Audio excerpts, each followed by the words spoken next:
بسم الله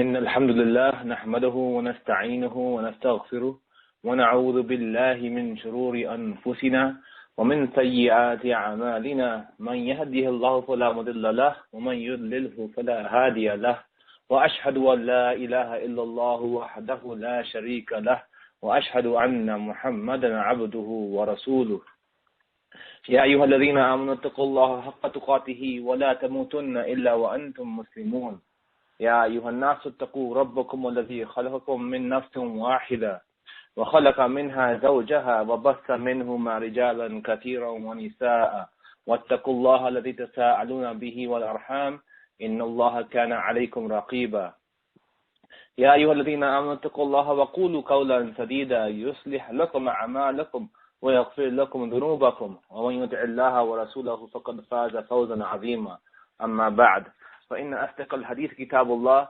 وأحسن الحديث حديث محمد صلى الله عليه وسلم وشر الأمور محدثاتها وكل محدثة بدعة وكل بدعة ضلالة وكل ضلالة في النار ثم أما بعد رب اشرح لي صدري ويسر لي أمري واحلل عقدة من لساني يفقهوا قولي.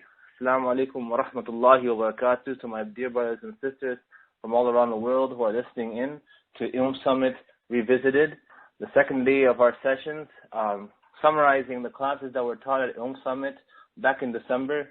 And inshallah today I will be summarizing the class Modern Fiqh, which were Modern Fiqh of medical issues that was covered by Shaykh Yaser Birjas. And this is an effort. The entire effort of this entire next 2 weeks is an effort of the students of IlmSummit 2012, and the classes that we will be summarizing are classes taught by, other than Shaykh Yaser Birjas, also taught by Shaykh Yasir Qadhi, Shaykh Waleed Basyouni, and Shaykh Saad Tasleem. My name is Uzair Khan, and as I mentioned, today I'll be teaching about modern fiqh, and inshallah, the class that was taught by Shaykh Yaser Birjas on modern fiqh, medical fiqh issues, was a class that encompassed approximately 16 to 20 hours during the 10 days of IlmSummit. So you can imagine how tough it is to summarize such a long class into 3 hours. And therefore, I will do my best to try to summarize as much as possible and try to get as much as possible within these next 3 hours, bi'idhnillahi ta'ala.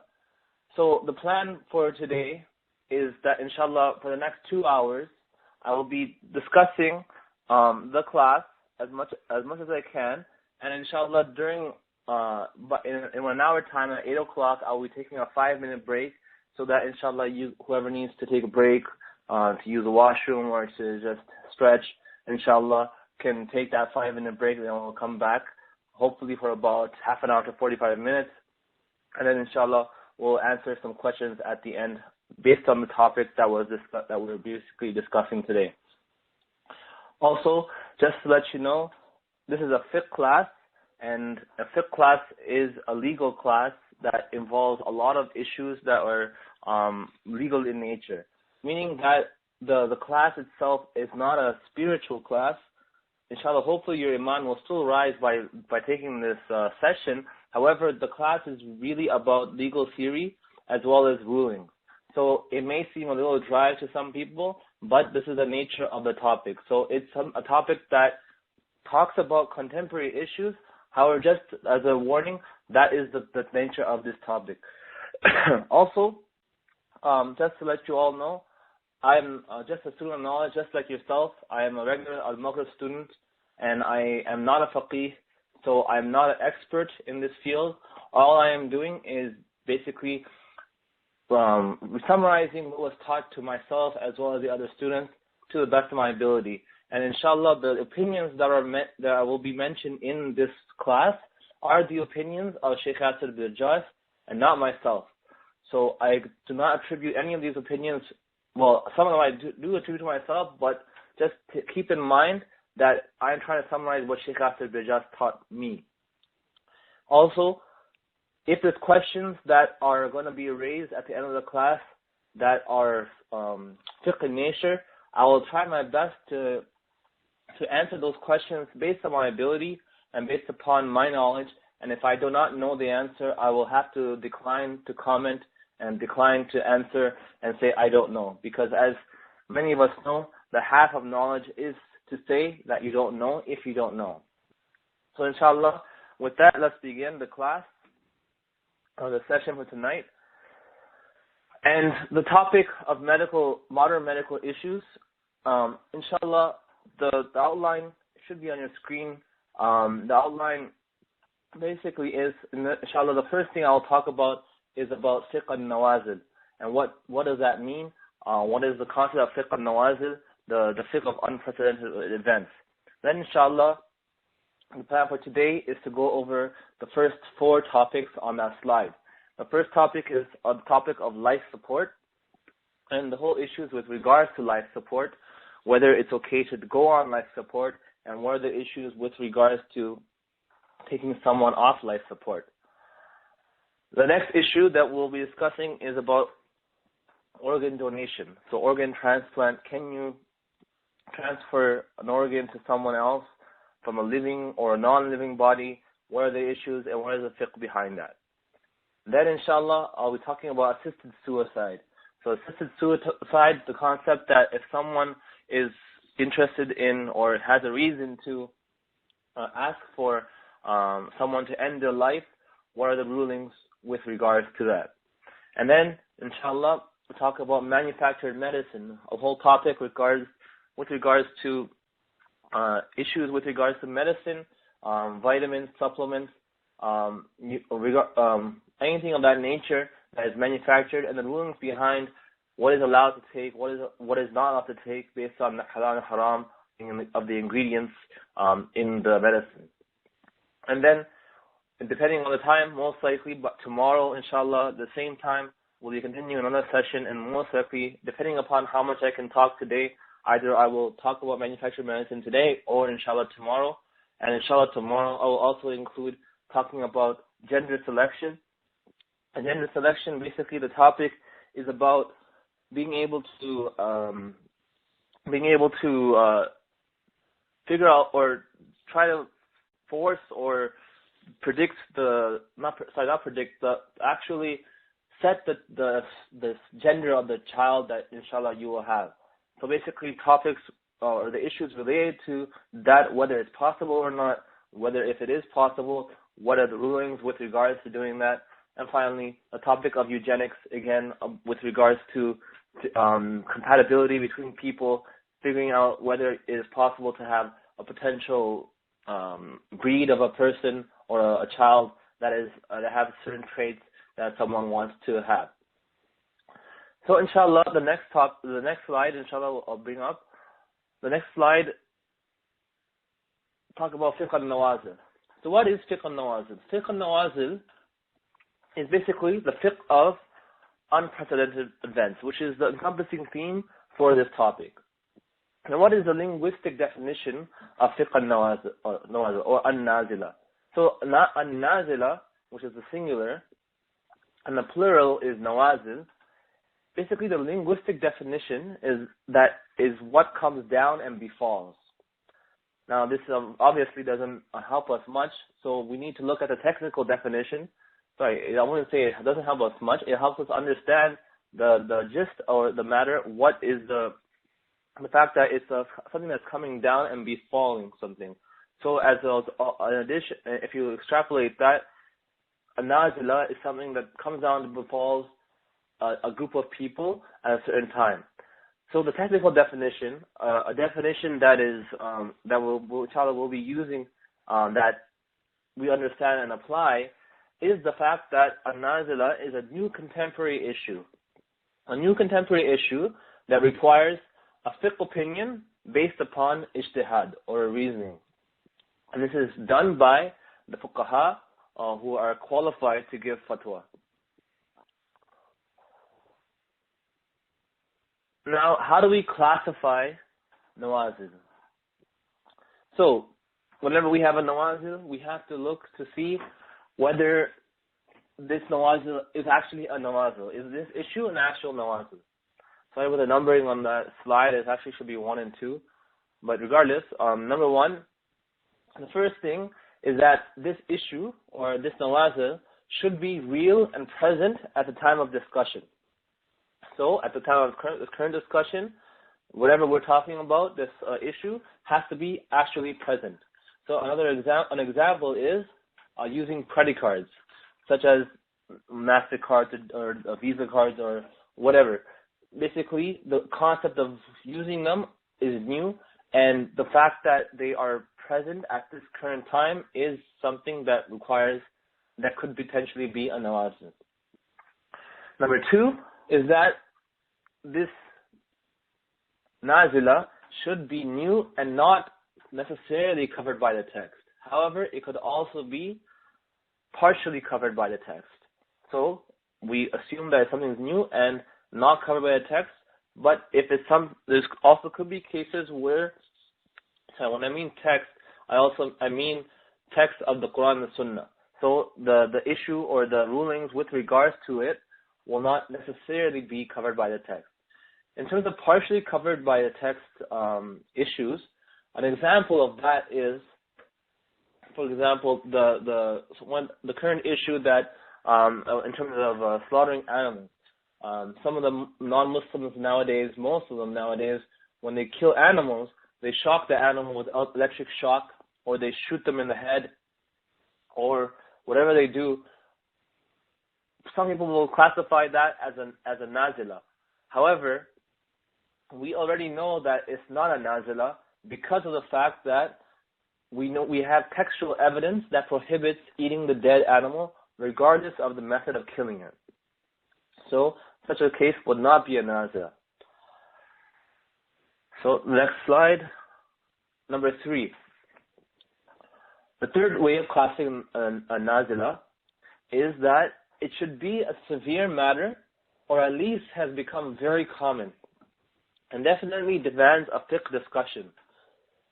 So basically, anything that's severe of nature that basically affects a lot of people, and it's something severe, we have to consider it as something important to discuss.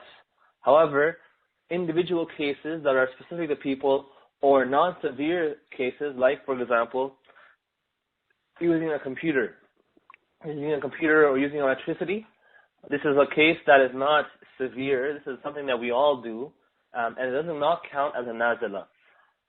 And we know that from fiqh that all matters of mu'amalat, so this is considered a matter of mu'amalat, and all matters of mu'amalat are permissible unless proven otherwise.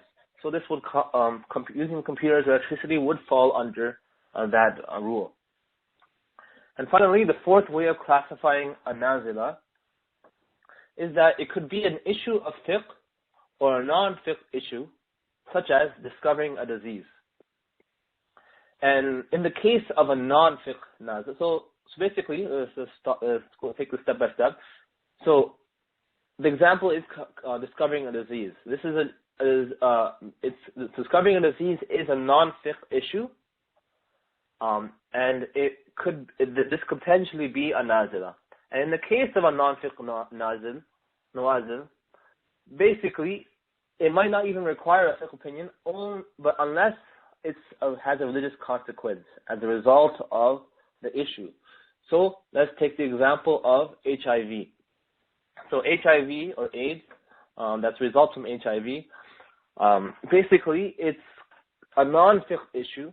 However, it has many religious consequences that cause from many things resulting from someone having HIV.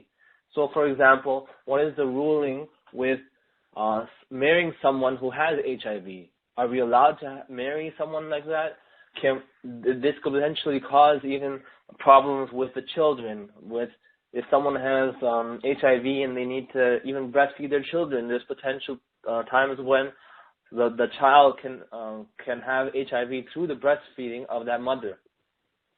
And just issues in terms of all those issues have a religious consequence that needs to be discussed. So this is something that we take into account when we try to classify a nazila.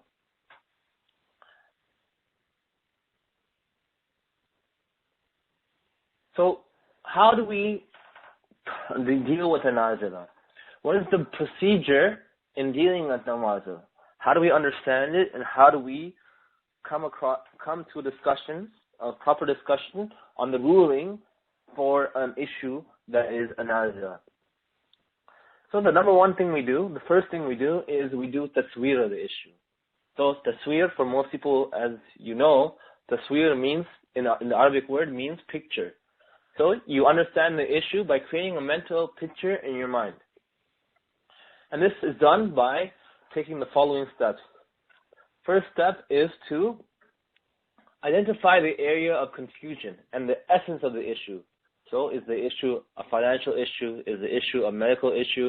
Is it the issue of riba? Is it the issue of deceit? Etc., etc., etc.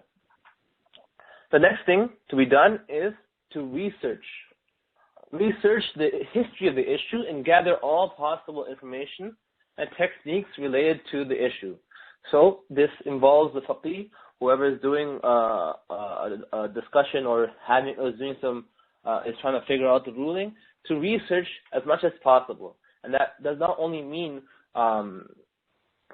issues regarding issues related to the fiqh behind it, but also research related to the secular aspects behind that issue.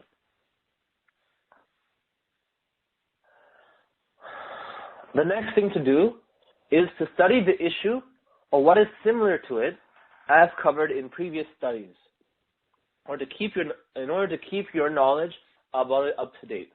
So, as many people know, that things regarding current issues always do change, and we know that things change, and as a result, it's always good to keep yourself up to date with the studies, because things always there's always new studies, there's always new information, research that can potentially change a ruling. And finally, you consult people of expertise to whom the nazila is relevant. So, for example, in this topic, we're talking about medical issues. Obviously, the clear thing is for someone who is dealing with medical issues to talk to someone who is a doctor, because a doctor would have the knowledge in the medical profession to be able to answer a question and to be able to give some background for the tasweer. Now, if we look at the example of smoking, you could understand that if you were, say, a particular example of smoking, which is a nazila, if we take the example of smoking, in the past, when ulama wanted to actually do a tasweer of smoking, they would try to think of it, try to figure out what is the issue with it, and they wouldn't have as much information as we do right now. So because of their research in the past, they thought the smoking only had an issue with the breath, or the smell of the breath, and as a result, they compared it to the garlic or onion, and as a result, the ruling was dry because of that. But that's because they didn't have as much knowledge. And then as time went on, in the current contemporary times, as we know, we have a lot more information about smoking that allows us to be able to give better tasweer about the issue. So we know now that smoking causes cancer, and smoking is directly linked to cancer and people dying. And as a result, we have a better tasweer of the issue. So that's just the topic of trying to understand the issue, not about the ruling yet. So after you do tasweer, then you do takif of the issue. And takif of the issue is basically to basically understand the likeness of an issue to a subject of fiqh through drawing the best analogy and creating the best resemblance between the nazila and what has already been covered in the books of fiqh. So, but however, you need to bear in mind that many times sophisticated or complicated issues need to be compared to more than one principle in fiqh. And as a result, these principles need to be looked at from and requires comparison. So the issue itself, the issue itself requires comparison to, number one, either maybe the Quran, the Sunnah, number two, the ijma' of the previous generation of the fuqaha, the consensus of the previous generation of the fuqaha, maybe a fiqh opinion that was already covered under a previous nazila that is similar to the one we're studying, possibly a fatwa given by a renowned scholar of the past or the current times, or a qawaid al-fiqhiyya, or one of the maxims that cover Islamic law. The qawaid al-fiqhiyya are the rules of fiqh derived from the Quran and Sunnah, and which are also derived from fatawa, and they're basically patterns or rules that are basically set up to allow faqirs to be able to extrapolate and come up with understand the general rule when applying when trying to figure out a ruling for a specific issue. So, and the Qawaid al-Fiqhiyya, the concept in itself or the topic in itself is more of an advanced topic, which was covered in IlmSummit in year 2, I believe. And it's also a class that Almaghrib teaches called Decoded. But inshallah, I won't go into more details about Qawaid al-Fiqhiyya. Just understand that there's rules of fiqh that can also be used that we could compare to or try to understand with regards to the nazila. So these are ways we can to try to compare or find analogies for the nazila from.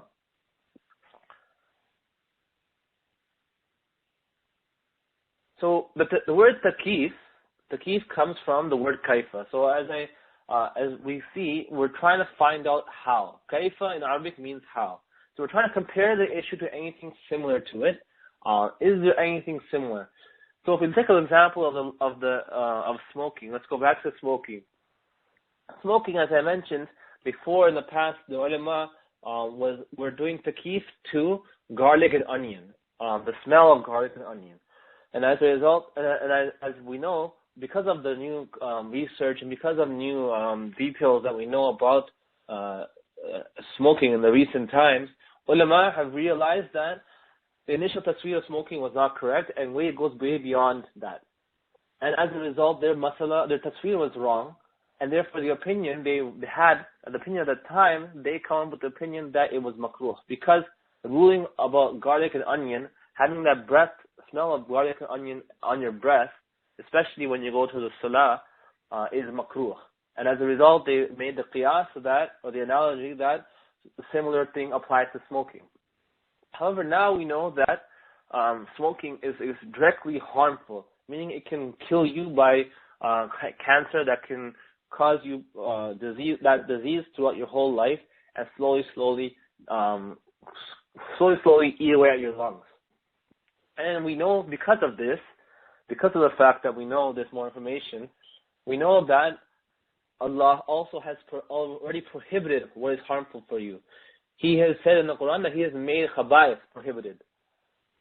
And therefore, we know that it's covered by the text that anything harmful to you is already not allowed. And therefore, we know that we don't need to look further because of that anything that is harmful to you, that causes you bodily harm, is already harmful. And as a result, the proper fatwa, or the correct fatwa, that has been stated by many fuqaha around the world, is that smoking and tobacco is prohibited. It's fully haram, because it causes harm to the body. However, some fuqaha until today still use the fatwa that smoking is makruh for two reasons. Number one, just to make it easy on the people, and number two is so that they adhere to the classical fatwa. So this is just a difference of opinion. Shaykh Yaser Birjas gave the opinion that he believes that it's more harmful to the body, and as a result, it's haram. That's his opinion. There is a difference of opinion. Understand that there is a difference of opinion, and however, the one that Shaykh Yaser Birjas is promoting is the one that is haram. So after we do taqif, so let's go back, summarize. So the procedure in dealing with nazila is number one, to do tasweer. Number two, to do taqif. And then after we do taqif and we have an analogy and we found something similar, then we draw a fiqh ruling that is suitable to the issue. And we derive it, and we apply it to the nazila. And we also have to bear in mind that the ruling should achieve the higher objectives of the law, which is the maqasid al-sharia, which is another topic, again, that was also covered in year 2 of IlmSummit and also covered in Decoded. And basically, maqasid al-sharia are the higher objectives of the sharia, and they're basically the goals of the Sharia, and any faqih who is a learned faqih will know that he wants to achieve those higher objectives through his fatwa. So, and you also try by doing this that you try to bring as much benefit to the ummah as possible, and try to remove any harm and remove any harm to the ummah as possible, or any hardships caused by this nazila. And after this is done, after the ruling is done, we also should understand, number 4, is that the fiqh ruling that is drawn should be supported by evidences approved by the law of Sharia. Meaning that we have to give evidences for that ruling, in addition to the higher objectives of the law. And number 5 is to draw a fiqh opinion based upon the combination of the maqasid and the text, the actual textual evidences. And a good faqih always balances between those two, and never tries to do too much, never tries to go extreme in one regard. Always understand that there is a balance of higher objectives as well as utilization of the text.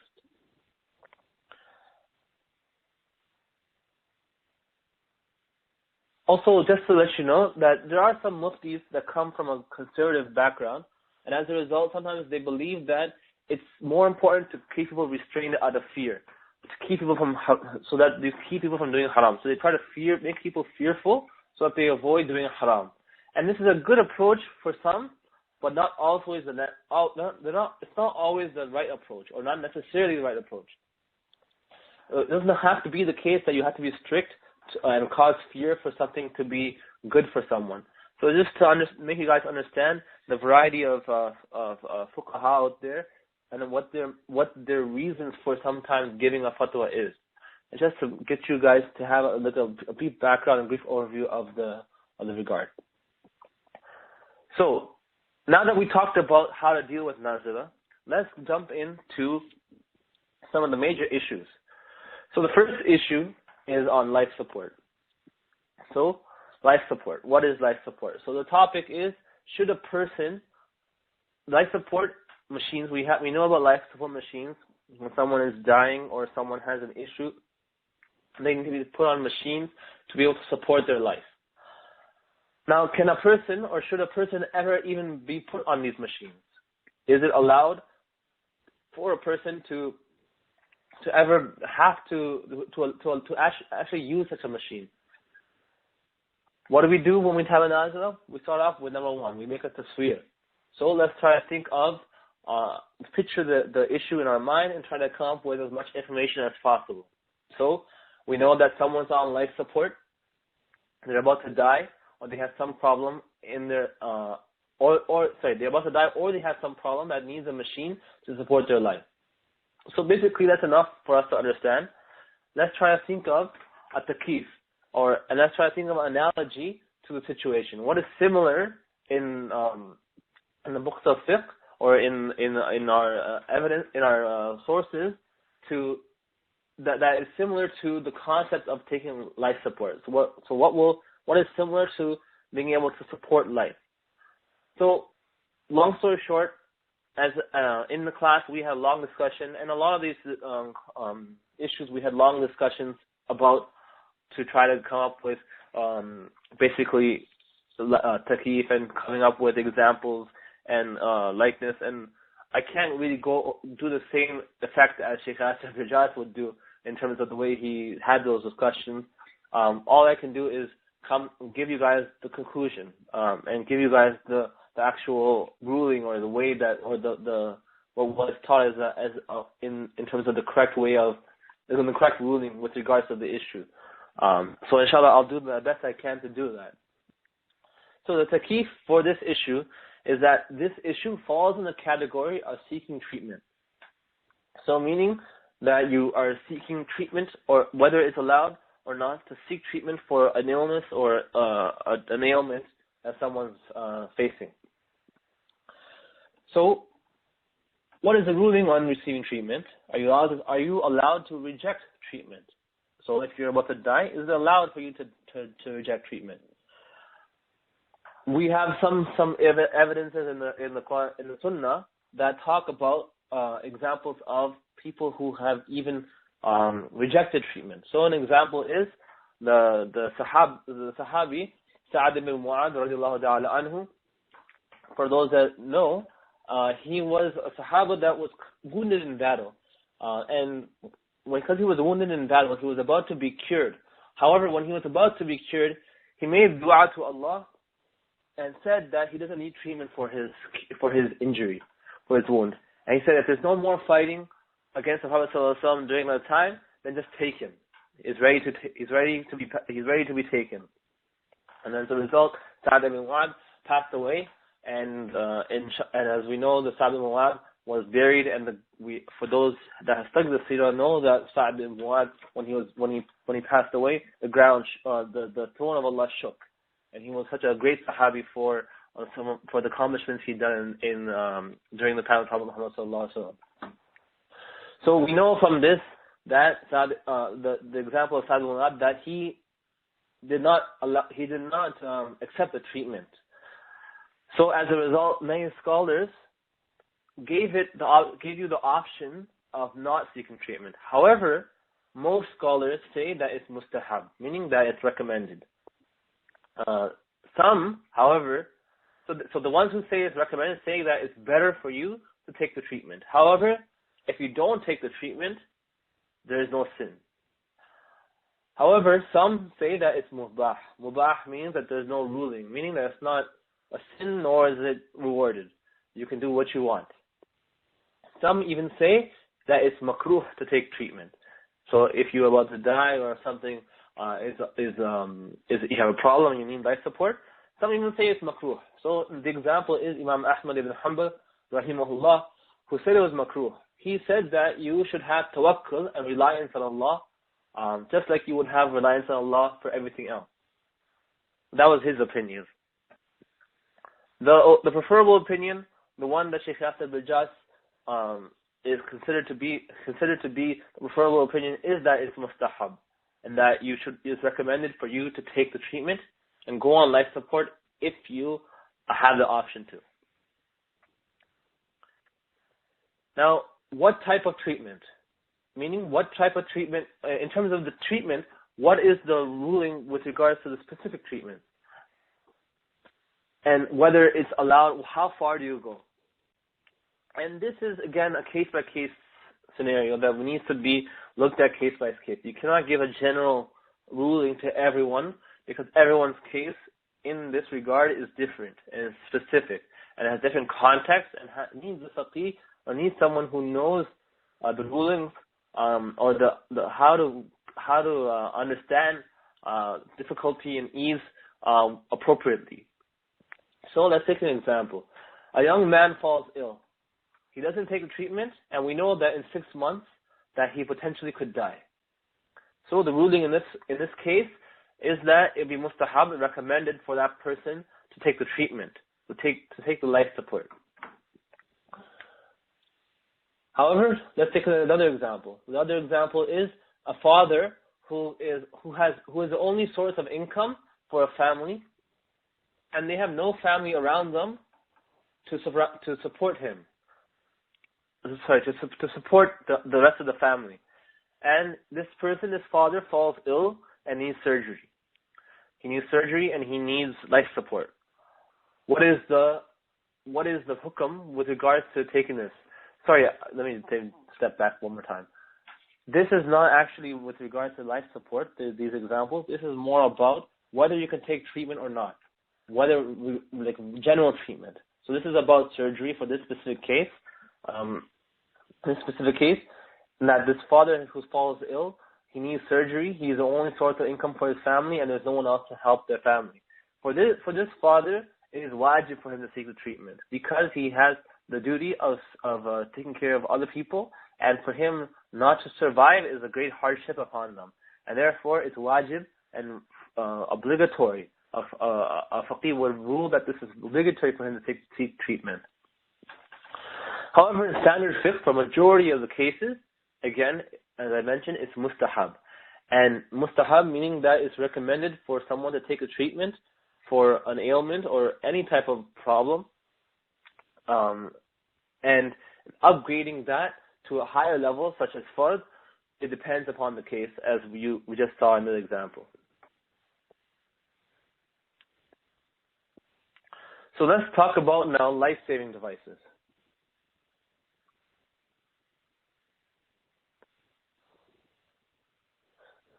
So life-saving devices.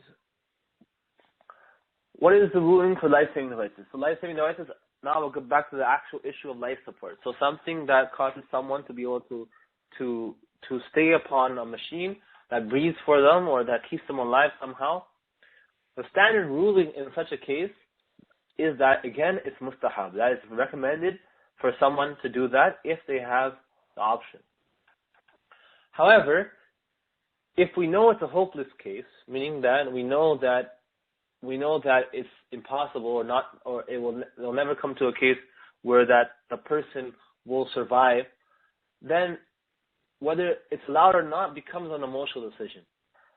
From a fiqh perspective, really it's up to that person or the family involved for that case, because we don't know for sure whether it will save that person or not. And most families, as we know, would want to put these people on life support. And it's given the ijazah, that person can do what they want in that regard, in that time, because it's an emotional decision. However, because it's a hopeless case, basically. Now, what if you use a device? So you use a life support device, and let's move on to the next example of after using the device. So you use the device, and the doctors, after that person's on the device for a certain time, whether it be, regardless of the time, maybe a couple of weeks or months, say if a doctor suggests removing that device after the period of time. So let's talk about how to tackle this issue. Let's do a tasweer of the issue. The first thing we try to do is to understand the issue. But first, we know that the person in this situation is kept alive solely by the machine. And the doctors say that there's no hope left. So we know generally that this person has no hope to live. If we take the machine off, he will die. Now, that's enough to give us a background. Ideally, if this was something that a faqih would have to tackle, he would do more research, try to find out more details about life support machines, etc., etc. But for the purpose of this discussion, inshallah, that's enough. So let's move over to taqif. So now that we have tasweer, we do taqif.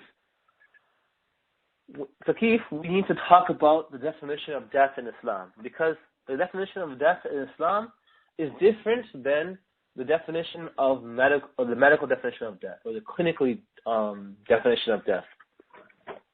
Islamically, we know that the departure of the soul is what is actually death, Islamic death. So how do we know if the soul departed a body? We know that a soul departed a body if there is no brain activity and nothing itself functions at all. That's the only way for us to know if there's anything, if the soul has gone. So if someone's lying and hasn't moved at all, that's enough to give us an indication that the soul has left the body.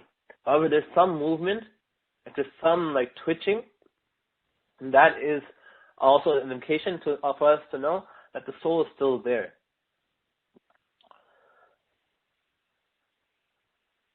So we need to look at many scenarios in regards to this, because it's not a simple, clear-cut solution when we know that when we try to figure out whether to pull someone off from a life support. So different scenarios. Number one, the first scenario is if the doctors say that there is completely no hope in the case, that this person who is on life support is going to die regardless. He's on a machine. There's impossible for him to recover. The doctors have a general consensus that that's the case. In such a case, it is permissible to remove the device, provided the device is from a reliable doctor. And if possible, 2 doctors should be consulted, because there's a chance that one doctor could be just saying it for some reason or another. Regardless, it's better to ask 2 doctors. The second scenario is if there's a high hope of recovery, so if the doctors say that there's a high hope of recovery, so we look at a threshold. We're looking at a very high chance. So, 80-90% chance that the person will recover. In such a case, you're not allowed to take the life support off, because we have a greater chance that this person could live and use and from the maqasid al-Sharia, the higher purpose of the fact that the Sharia tries to preserve life. We know that we try to keep life and try to make the ruling that will allow more life to exist. Meaning that in such a case, we hope that the person will still live, because we have some indication that the person will still live. So in such a case, it is haram to take the device off. So the third scenario, so we talked about there's no hope, we talked about there's high hope. Now let's talk about 50-50, meaning that there's some hope, potentially there's equal chance that it can go either way. And in such a case, the ulama have a difference of opinion. There's ikhtilaf, and there's a lot of discussions with regards to this issue.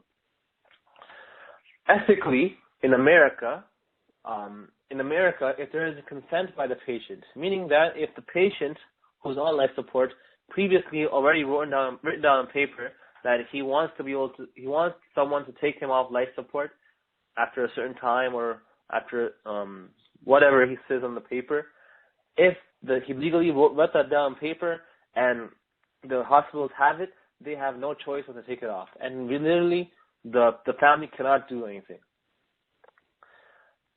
But in such a case, if there is a case that there is no paper, then the family is consulted. So, in the first case, honestly, there's nothing you can do about it. If that person has already had that paper and it comes into the hands of the hospital, you're stuck, which is unfortunate. If there is no paper, then the family is consulted. So, what does a family do in such a situation? Again, we talk about the different chances of recovery. So if there's a high chance of recovery, as we said, keep it on. If there's no recovery, it's better to remove it. So if there's no choice at all, if there's very little chance of recovery, then it's better to remove it. If it's 50-50, you need to look at other circumstances. So other circumstances such as a social circumstance, whether the family, if you pull the plug and if the person dies, is that person who you're pulling the plug have a family? Do they have children? Do they need support? Do they have other social issues that they're responsible for a lot of people? Those are social issues that if we looked upon, if such a case exists, maybe it's better for that person not to be pulled, in the chance that that person, inshallah, will recover. Other examples of circumstances that we need to look at are financial aspects. So, the financial issue of keeping someone on in the hospital on life support for a long time can cost a lot of money. In Canada, alhamdulillah, we don't have to worry about this because in Canada we have health insurance that is given to everyone. So, however, in America, specifically in America, and maybe also other places all around the world, they have to basically pay for the medical bills. And the longer someone stays in the hospital, the more they have to pay. So it's a financial aspect that in a circumstance that someone needs to look at. Will the family be able to support that if that person is on life support? Is it something that's going to be a very big hardship for them? Will they run out of money? What's the best thing to do? Because I guess it depends, right? So as I said, if it's something that if the family can afford it, if they continue doing it in terms of the financial aspect, then obviously the better thing to do is to keep them on. If they can't, then the better thing to do is, inshallah, to let it go, to actually pull the plug, because sometimes the financial aspect is more important, and this is something that a faqih would determine. There's a conservative opinion, and the conservative opinion is that the device should remain on all the time, regardless of these circumstances, until the doctor gives a certain decision that the body won't recover. So the doctor, until finally, maybe who knows how long, he will say that there is no recovery. And and this is a conservative opinion. Some of the fuqaha have this opinion, and inshallah, it depends on the faqih giving the opinion, their background. They will give the appropriate opinion. But Shaykh Yaser Birjas, as I mentioned, he is in favor of what I said in terms of balancing or weighing the different circumstances and figuring out what is the more appropriate thing to do based on the circumstances. Now, does the quality of the recovery matter in the decision making? Meaning that if a person recovers, potentially, say if someone's on life support and somehow he recovers, does the quality of recovering have to make a big deal? The ruling is that regardless, you are not allowed to pull a life. So let's take a step back again. So say if a person can recover, so if he's brain dead, I wouldn't say brain dead. Say if he's like paralyzed. He's paralyzed, he's on life support for some reason or another, then he recovers off of life support and he can breathe for himself. And then he comes back and he is paralyzed and cannot move. Maybe he can speak, maybe he can't. Does that matter? This is the question that we're talking about. Does it matter the person's ability or how the quality of the recovery is? The ruling is that no, you're not allowed to pull the life, regardless of the quality of recovery. Why? Because this is a test from Allah. Allah tests us in ways that we don't understand. We believe in His qadr. We believe in His divine decree. Meaning that there's times when we know that there's potential for recovery, full recovery, even from many extreme cases. And there are so many stories from many people that counter the argument that someone can't recover. So if someone were to give the ruling that this paralyzed person, or this example of a paralyzed person, and if he recovers, then he's going to be paralyzed forever, so we should pull the plug and avoid him and not allow him to suffer this life of being paralyzed, that's an incorrect ruling on the situation, because only Allah knows if that person will ever recover. And to test from Allah that the people who are in that situation be able to withstand the hardships and the difficulties in that situation, because Allah is doing it for a reason, and we do not know the full reason behind it.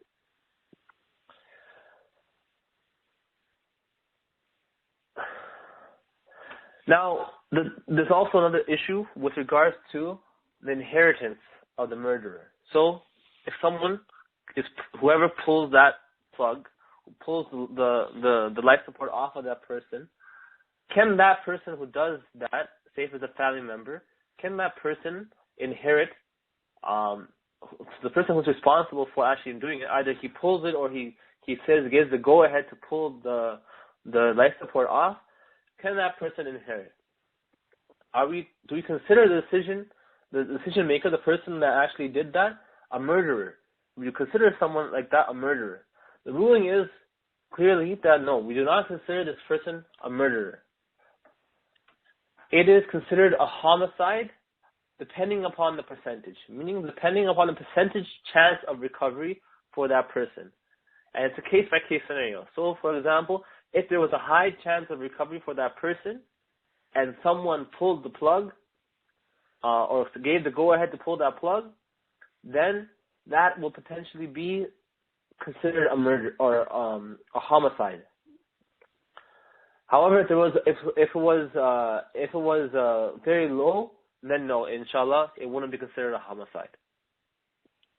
And the default ruling for trying to figure out whether that person is actually doing wrong, basically we always remember that we have the absence of liability unless proven otherwise. So always assume, give the person the benefit of the doubt unless proven otherwise.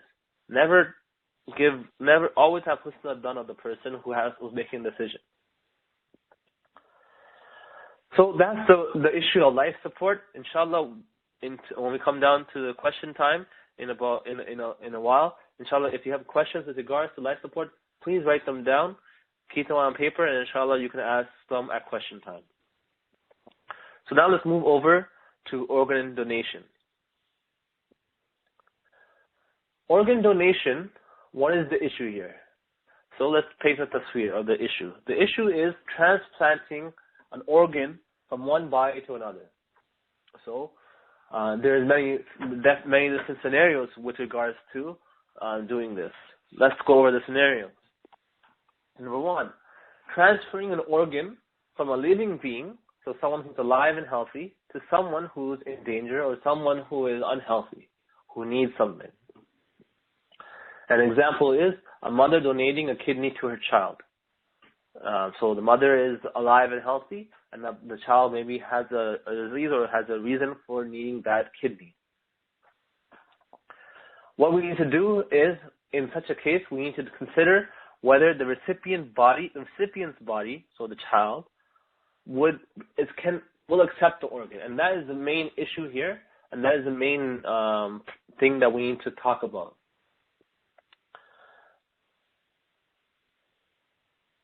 So let's take a look at the taqif of the issue now. So we have a tasweer, and let's do a taqif. This issue is an ethical issue, because you are taking out an organ from a certain life. So the mother's life is certain. So in the case of a kidney, giving a kidney to a child, the mother's life is certain, and the child's life is uncertain, non-certain. If there's a chance that the target body or the body, so the body of the child will reject the organ, should we allow the donation of it? So meaning that, so the mother takes the organ or the mother donates her organ, her kidney to her child, but maybe the child's body rejects it. So if there's a chance for this to happen, should we allow the donation of it? The majority of the ulama, they say, no. You should not allow the donation of it, even for someone closer to you. Why? Because their life is certain and not, because your life is certain and not theirs. And again, we're talking about preservation of life. We have a certain life. If we potentially if we pull something from the body and give both life uncertainty of living, that is not achieving the higher level of the Sharia, higher objective of the Sharia. Because one is for sure certain, the other one is not. So as a result, the majority say, no, you should not do this because it could endanger both lives. The alternative thing to do is to transplant an organ from someone dead or near death instead, not from someone who's alive.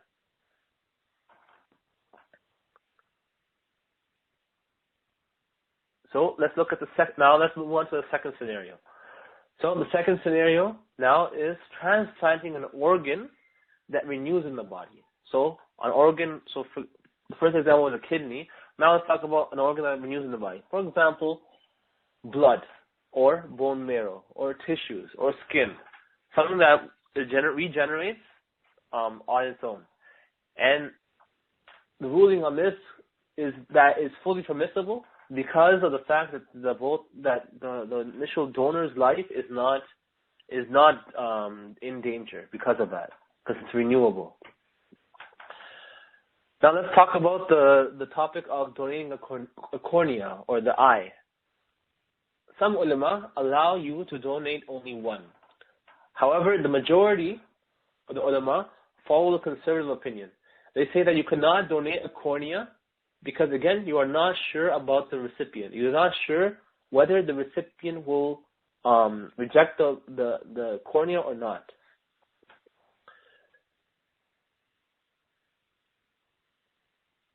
So in summary,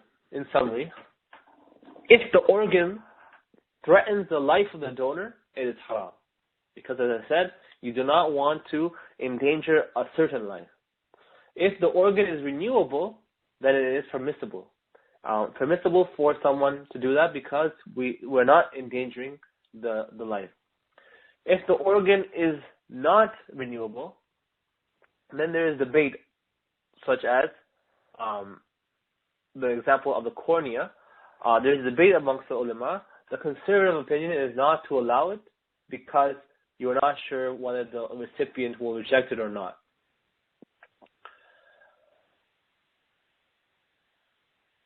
Other issues with regards to organ transplant is, for example, removing organs from a dead body. So, are we allowed to remove the organs from a dead body? If the person or that dead body is Islamically dead, meaning that we have indications that the soul has left the body, then yes, inshallah, it is okay to remove the organ from that body. However, if it's clinically dead, meaning that we have indication that it's still alive, no, it's not allowed because it's not classified as Islamically dead. It is only medically dead. So some people will say, for example, someone's on their deathbed, they are still moving, and they have some life signs, they're walking to life support, but they're still moving. In such a case, they are clinically dead. They may be considered to be clinically dead. The doctors will say they're clinically dead, but they are not Islamically dead. So in such a case, you cannot remove an organ from that body until the person fully stops moving and is Islamically dead. Now, how much of a body can you donate in such cases, in the cases that it's allowed to donate from a body? Some of the ulama, they say that you shouldn't even donate any organs, as it is disrespectful to the body. Why? Because the Prophet ﷺ said, breaking the bone of the dead is the same as breaking the bone of the living. However, other ulama, they look at the maqasid, the higher objective of the Sharia, of saving life.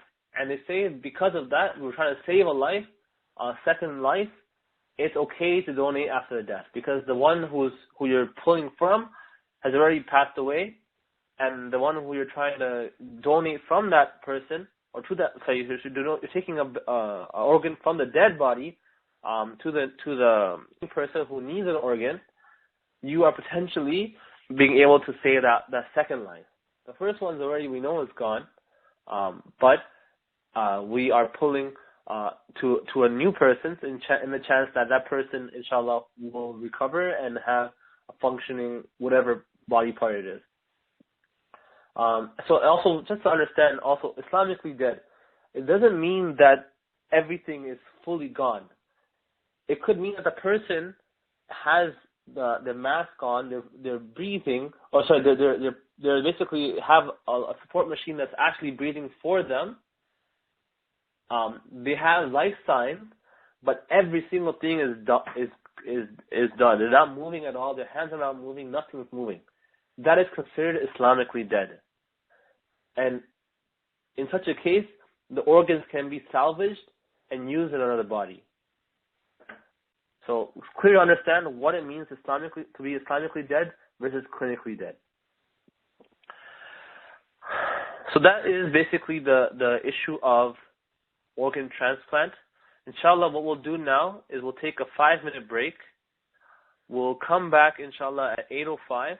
So take this time, inshallah, to stretch, maybe go to the washroom, do what you need to do, and inshallah, in 5 minutes, at 8:05, we will come back and continue with the rest of the class. Jazakumullah khair. Assalamu alaikum.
Okay, Bismillah ar-Rahman ar-Rahim, Alhamdulillah, wa salatu wa salam ala Rasulullah, wa ala alihi wa ashabihi ajma'in, amma ba'd.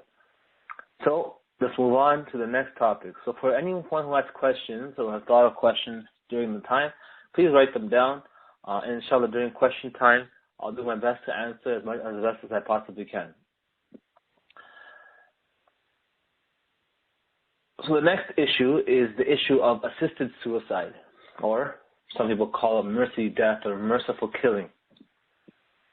And this is when, let's do a tasweer of the issue. So this is when a patient tells the care provider, sorry, that should not say provides, but a care provider.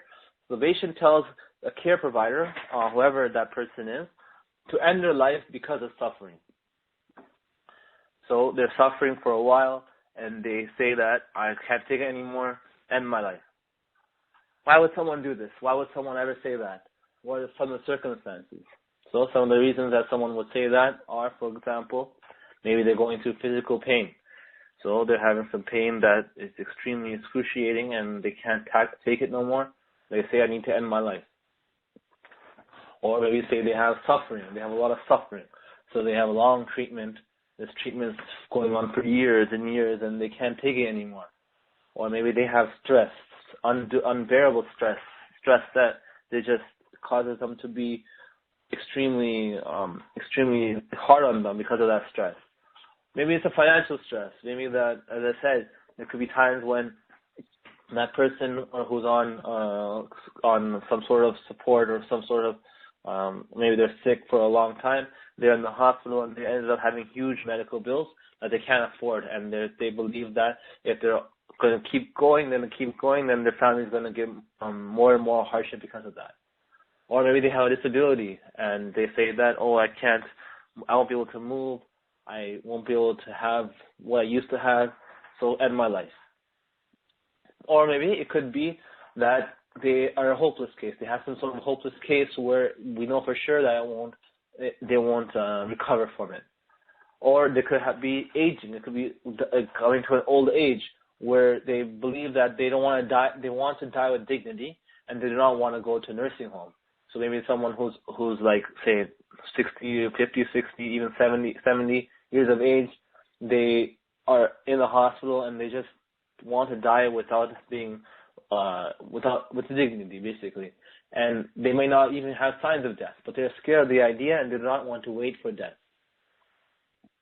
So what is the responsibility for someone who is in a situation who is taking care of these people? So let's do takif to the issue. The takif that we're trying to compare this issue to is saving lives, and the issue of homicide, of killing someone. Because clearly, if someone is asking for someone to kill them, or assisting them in killing them, it's almost like that person is killing them. And also at the same time, similarly, or as a side issue, that a person is asking for his own life to be killed. It's also considered a suicide. So we need to look at similar issues in the text that will give us some sort of indication to what the ruling is. So the doctor's responsibility in such a situation is clearly to save lives, not end them. So if a person asks their doctor to end their life, that is not what a doctor is supposed to be doing.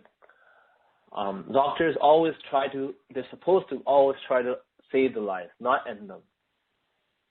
We also know that the Prophet ﷺ once was visiting someone who had a very high fever. And the Prophet ﷺ said to that person, he said, "La ba'as tahur insha'Allah," which means inshallah Allah will cure you. In general, that's what it means. And then the man said to him, he responded to him, "Tahur." He said, "Tahur, this is a fire and boiling Jahannam on me," meaning that it's unbearable. And he basically rejected the dua of the Prophet Muhammad sallallahu alaihi wasallam. So the Prophet sallallahu alaihi wasallam said, "Let it be then." And the companions said that man who rejected this dua died later after that. So we know from this that not wanting to be saved, and basically having that indication of the fact that you can't withstand suffering is not allowed. Now, whether it doesn't make a difference about the method, meaning does it really matter on what you're trying to do?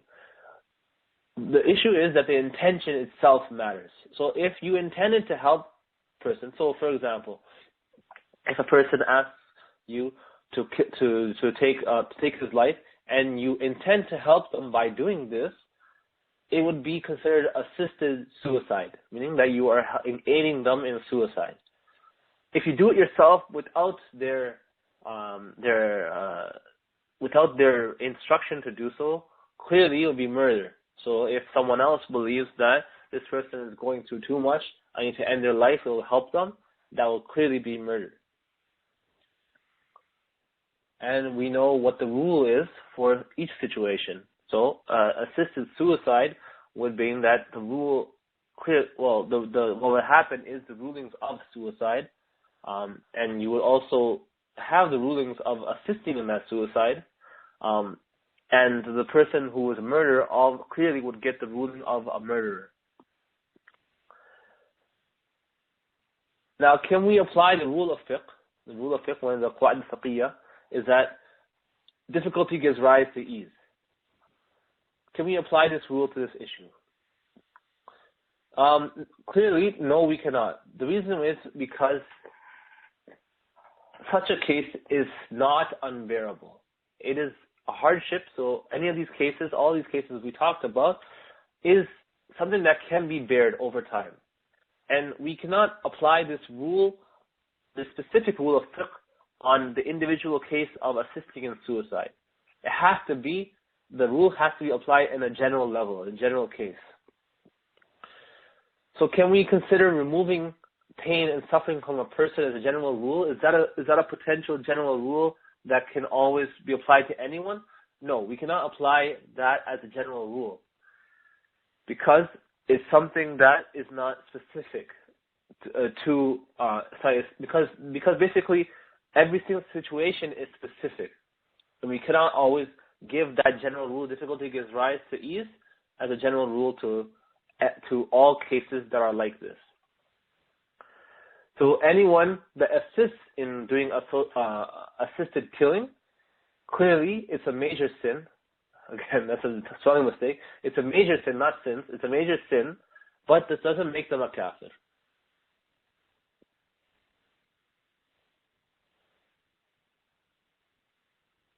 And Allah subhanahu wa ta'ala says in the Quran, in Surah Baqarah, لا يكلف الله نفسا إلا وسعها.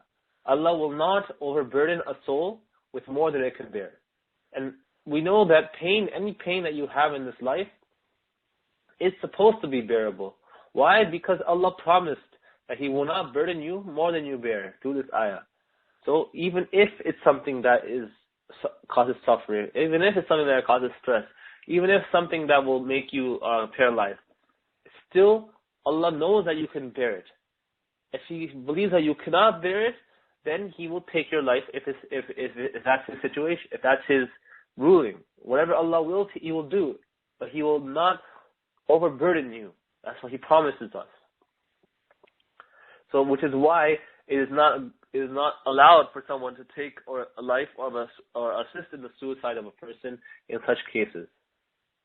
So, general ruling, as I said, is not allowed. Allah subhanahu wa ta'ala says, do not kill yourself. Allah is merciful to you, which is Surah An-Nisa, ayah 49.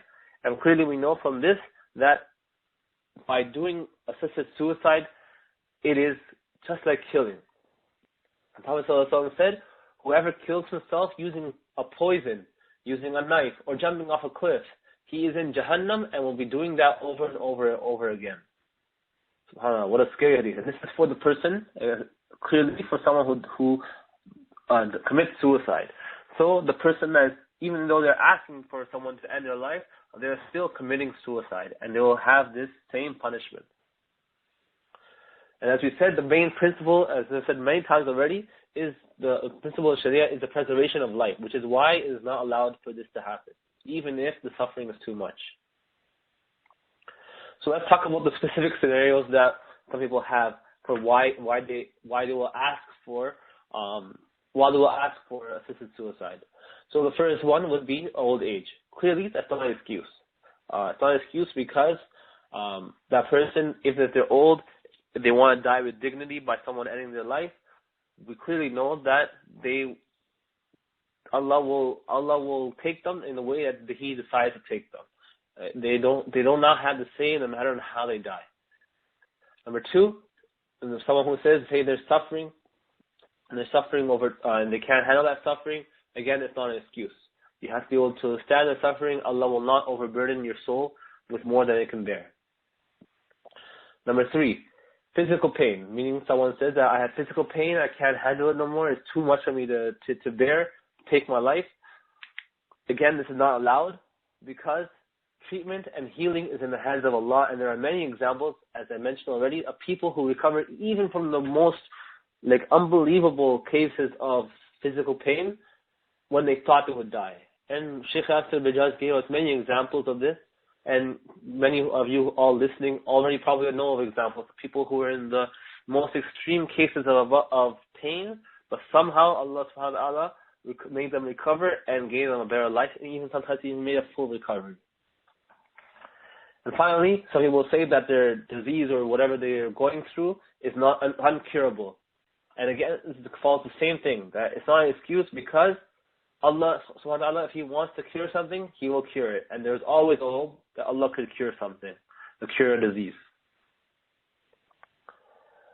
Now, the issue then comes along, and we know that now clearly assisted suicide is impermissible. The issue comes along, if you are the supervising doctor or the nurse who is taking care of this person who wants to commit, who wants to do assisted suicide, and you were in a country where it's legal. So say if it's legal to do that, what should you do? So someone asks you as a doctor, take my life. And it's legal, meaning that you are almost obliged to take it, to do it as a Muslim. What do you do? The correct thing to do is to transfer the case to someone else. Because you cannot supervise a killing. You're not in a situation, even though you're ethically responsible for carrying out the ruling or carrying out his instructions in a place or a country where it's legal. You are not Muslim, ethically from a Muslim's perspective, allowed to do this. Just like how in a Muslim society, a judge cannot rule on a murder, or even not, I don't even think it's only a Muslim society, even non-Muslim society, a judge cannot rule on a murder that he has even witnessed himself. So if a judge has seen someone kill and he has to rule on that case, he cannot rule on that case because of the conflict of interest. He's already had the bias, and he already has too much information. The judge needs to be neutral. So, which is why for Muslims, when you're in such a situation and someone asks you to do that, to assist in the suicide, give it to someone else. And that's, inshallah, the end of the section for assisted suicide. Inshallah, if you again have questions with regards to this, please write them down. Inshallah, hopefully very soon after I go over the next topic, we will take questions. Finally, let's move over to the topic of manufactured medicine. So, manufactured medicine, let's do the speed of the issue. So we know medicine, the use of a medicine is clearly essential for the masses. Everyone needs medicine for some reason or another. There's infants who need it, children who need it, adults who need it. We know that sometimes even we need it it doesn't even mean medicine. So not only just medicine, prescription medicine, we're also talking about vitamins, supplements, you name it, things that people take that's manufactured. That could be done whether you're in need of it because you're sick, or whether you're healthy and just want to keep healthy to improve the quality of your immune system. Say, for example, we take vitamins. So this is the issue we're talking about. And the problem is that pharmaceutical companies who create these manufactured medicines or pills, they don't care about the rules of halal and haram. Because we know, unfortunately this is the case, that Muslims are way behind in halal pharmaceuticals. The field of research in these areas, in supplements and vitamins and medicines, is dominated by non-Muslims. And there's not many Muslim doctors and pharmacists in this field, which is unfortunate. And it's unfortunate also because there's a great need.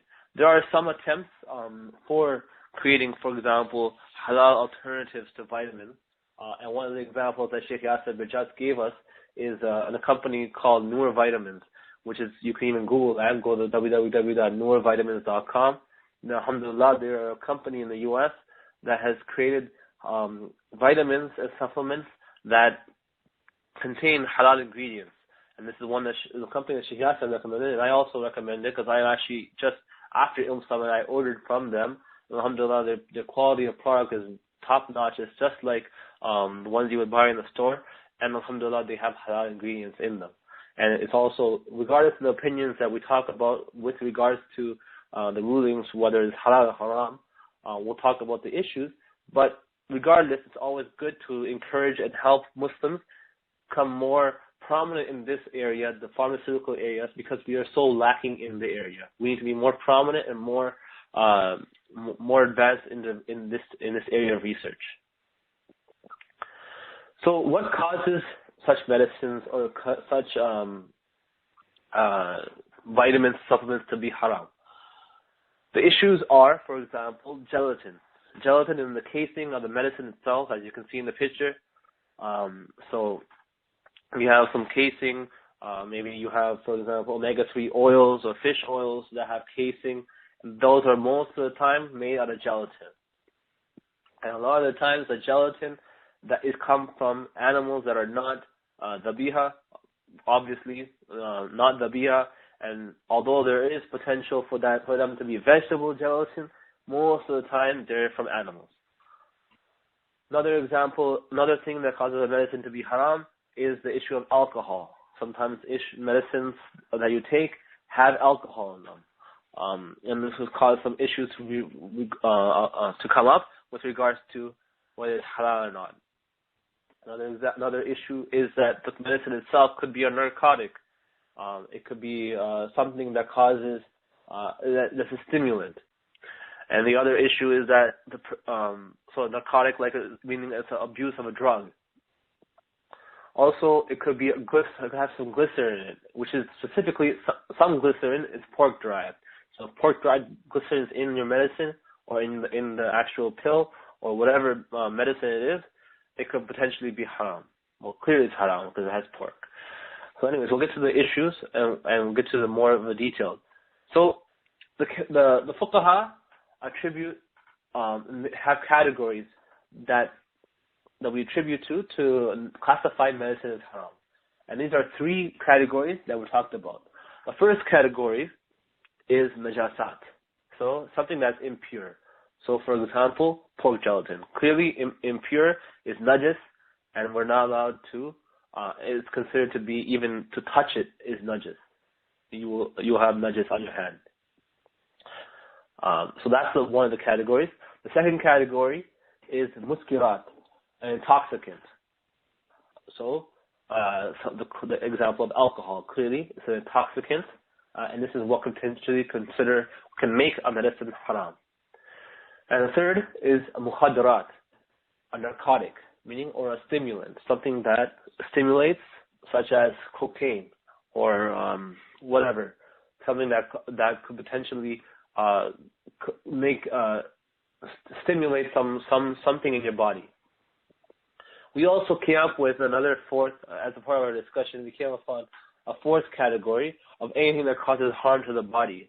But unfortunately, we didn't get to talk about that too much. We focused on these three. So let's go over these three. Let's do takif now. So the first category, for najasat. So najasat can be basically from pig or dead animals. Maita. So maita is considered to be dead animals. So for the case of a pig, the majority of the ulama, all the four madahib, say that all parts of the pig are prohibited. Any part of the pig, the Hanafis, Shafis, Malikis, Hanbalis, they all say that all parts of the pig are prohibited. However, the Malikis do give the exception of the hair. They say that the hair of the pig is allowed, and it's not considered najis. The Zahiris, the madhab of Imam Ibn Hazm, rahimahullah, he said that the skin or the hide of a pig can be used if it's tanned, because it would consider to be pure after it's tanned, because it would no longer be the same substance. So that's the issue of the pig, and we have to keep this into account when we try to come up with a ruling. Understand that is one area we look at. Then let's move on to maita, or dead animals. And this, so we're not only talking about just dead animals. So we know that we can't eat dead animals. It also includes animals that are not slaughtered according to the Sharia.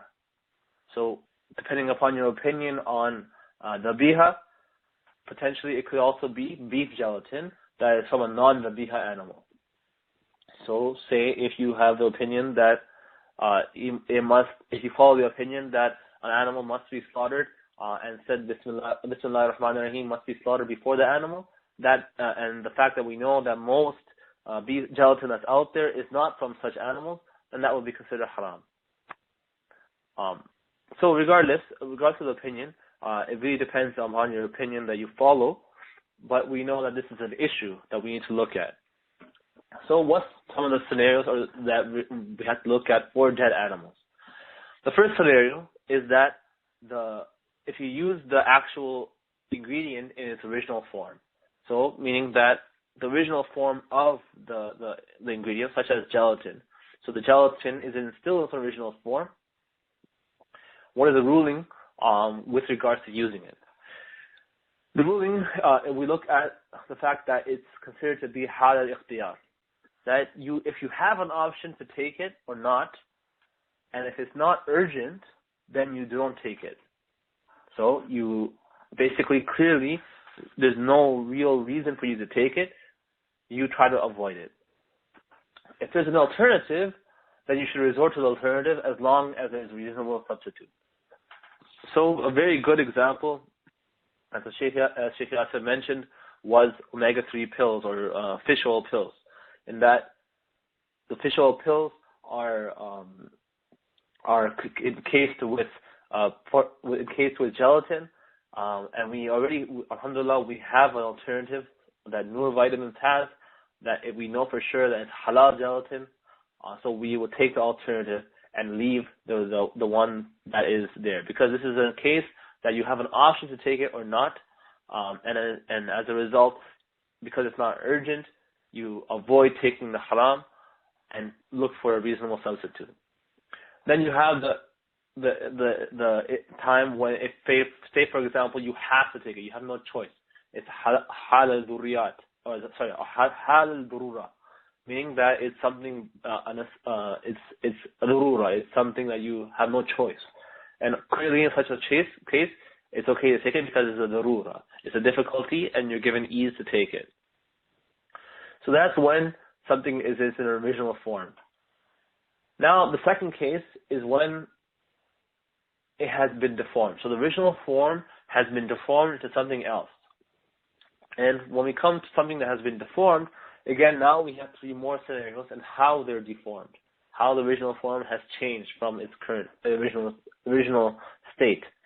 The first example of a change is istihala, concept of istihala, or a complete transformation of the product. So for example let's look at an example of burning pig skin. So if you burn pig skin, so clearly we know pig skin is najis. If we take the majority of the opinion, the majority of the ulama, they say pig skin is najis. You burn it and you turn it to ash. After you turn it to ash, it has completely transformed into ash. And as a result, you're allowed to touch it. And this change is not a chemical change, it is a natural change. And another example is, for example, wine that changes into vinegar. Wine, when it changes into vinegar, is naturally aged, and therefore, because it's naturally aged into something completely different, it is halal to use. And we know from the Prophet ﷺ that he allowed use of vinegar. And a lot of this topic that I'm talking about right now was already covered in Precious Provisions by Shaykh Yasir Qadhi. For those that have some background, they understand the area. For those that haven't taken the course Precious Provisions, I encourage you to take the course Precious Provisions, Fiqh of Food and Clothing. A lot of this stuff is a rehash of the topic, and it's good to understand the details behind it. So anyways, that's istihala, when you have a complete transformation of something and the ruling changes because of that. Then you have a chemical change. And in a chemical change, you have partial istihala. So something has changed partially. And this is a result of a human interference of subjugating the najasa or the impurity to a chemical reaction. So some sort of chemical reaction you do that causes that chemical or that substance to change. And this changes some of the qualities, some of the characteristics of that substance. The example is cheese. One of the really good examples is cheese. And we know from discussion, especially in Precious Provisions, for those that took it, that cheese is considered to be halal. The reason it's considered to be halal is because many Sahaba, we have many evidences that the Sahaba ate cheese from Persia, even though the Persians were not from Ahlul Kitab. So they did not ask about the details, even though they knew what was involved in making the cheese. Because what happens in cheese? The cheese is milk. Basically, it's when you have milk and you take rennet from the stomach of a cow and you put it into the cheese, and it causes it to become cheese. So regardless, I'll try to go into the details about cheese and why it's halal. If you guys really are interested in finding out why cheese is halal, there's a very good article that it's always referred to in many Muslim classes. It's called Of Mice and Men by Shaykh Yasir Qadhi on MuslimMatters.org. Just Google it, Of Mice and Men. It has a full discussion about cheese and why Shaykh Yasir and Shaykh Yasir, both Shaykh Yasir, consider it to be halal. So regardless, the point is that there's a partial change. So a partial change, if this partial change transforms the product into a new form, then it's permissible. So which is why cheese is allowed. Because we're transferring the product, even the rennet itself, which has some najis in it, it transforms the entire thing into a new product from a small partial change. As a result, it's considered to be permissible. So this is something to take into account if we look at medicine that has some partial change. We look at something very similar. The next type of change is the mixing. Sorry, let me just... Okay, so the second type of deformation of the original form, so the third type is mixing, al-khalt. And this is when the haram product does not disappear. It's still there, so you mix a najis element with a non-najis, a halal ingredient. You mix it, but the haram product is still there. It doesn't disappear. And this is an example of a casing of something that's made of gelatin with powder in it. So say, for example, you have to take some antibiotics that has gelatin casing. This is the example. And also the example of tablets that have gelatin in it that cannot be separated. So sometimes you have tablets that have an ingredient of gelatin to keep it together. According to the ulama, this is not permissible because the gelatin is still there. And this is again the opinion of some ulama, and which was taught in the class. Now, so basically, because the haram product is still there, it will be considered impermissible. Now, can you break the casing and take the medicine inside? The ulama say no. You cannot break the casing and take the medicine inside because it is still touched on najasa. So it's the same as if you have a fluid versus a solid. There's no difference in the opinion that these ulama say. That the fact that it touched it touch the najis, the whole thing is considered to be najis. Some ulama say that you can't even use belts made of pigskin, or even footballs made of pigskin, because it has najis, and everything else touches that najis. So that's what some ulama say. However, also understand that under the rule of circumstances, under circumstances that you have no choice, it would be acceptable to use these medicines, but it would still not be considered halal. It will only be considered to be allowed to use it in specific circumstances. And the ideal scenario is to ask a faqih, to always go to a faqih for such cases. But do not assume you're the faqih that can actually make that decision. You cannot make a decision. Sometimes, a lot of times, even students of knowledge who have a lot of background, they will fear Allah when it comes to making a decision upon their certain personal circumstances, and always go to someone way more knowledgeable than them to give them a fatwa or to analyze the situation. Because a lot of times, the situations are too complicated for us to understand, and we also realize that we have our own biases, and we have our own desires. And for those that fear Allah, will always try to free themselves of the desire and try to further themselves away from having any bias with regards to understanding an issue, and always try to avoid making a personal decision that could potentially be based upon their own desires, and go to a third party who is neutral. So that's the recommended thing to do in such a case. So we talked about najasat. Now let's talk about khamr, or alcohol. So, and this is what potentially could make a medicine haram. So khamr, alcohol. Alcohol, what is it used in medicine? It is used in cases, for example, as an antiseptic or cleaning agent. It's also used sometimes in flavoring. For sometimes it's the essential part of the ingredient, and sometimes it is not the essential part. So the essential part is, in Arabic, is considered the asl. So that is the actual gist of the ingredient.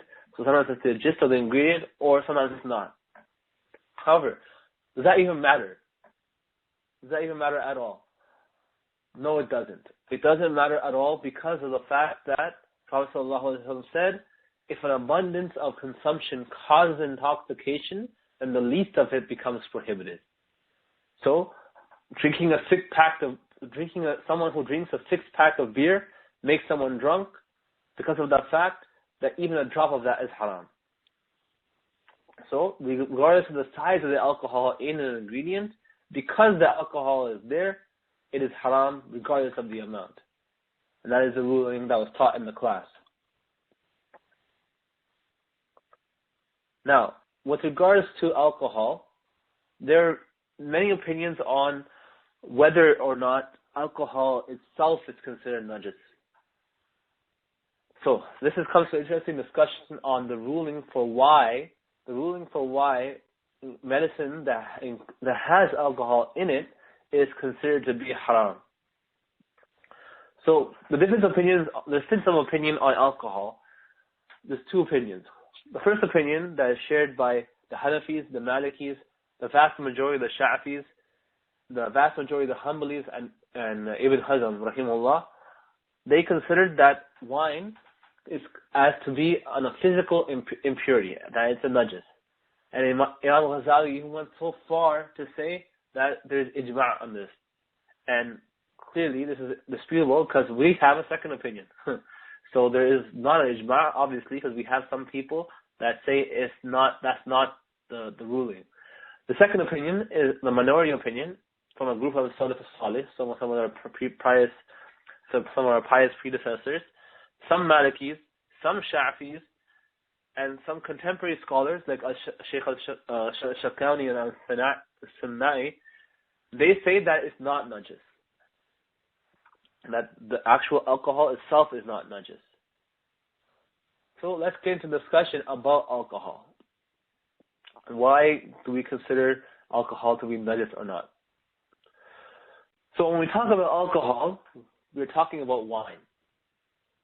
we'll talk about wine, khamr. Basically anything that we know. Like we know wine, people drink beer, people drink wine. That's what we're talking about. However, the alcohol that's used in medication is ethanol. It's not the same thing as the same alcohol that's in wine. However, many ulama say it still can't be used. It still can't be used even though we know it's not the same alcohol. However, contemporary scholars argue that contemporary scholars, meaning the current scholars from this generation or the past 100 years, argue that ethanol is extracted from khamr. And khamr, we know itself, khamr was made najis because of the whole component itself. The entire thing, khamr itself, so all of wine was made najis. And industrial strength ethanol is created through a chemical reaction, and as a result, it has no contact with wine. It is extracted. And, sorry, it's not extracted. Unfortunately, I don't know the details of how it's done, but it's basically through a chemical reaction that causes it not to have contact with wine. However, it has the same effect of intoxication.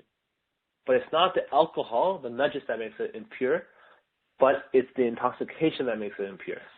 So the fact that ethanol does intoxicate is what these scholars say that the reason, that's why they say that it still shouldn't be used. Shaykh Yaser Birjas follows the opinion that it is not najis, that alcohol itself is not najis.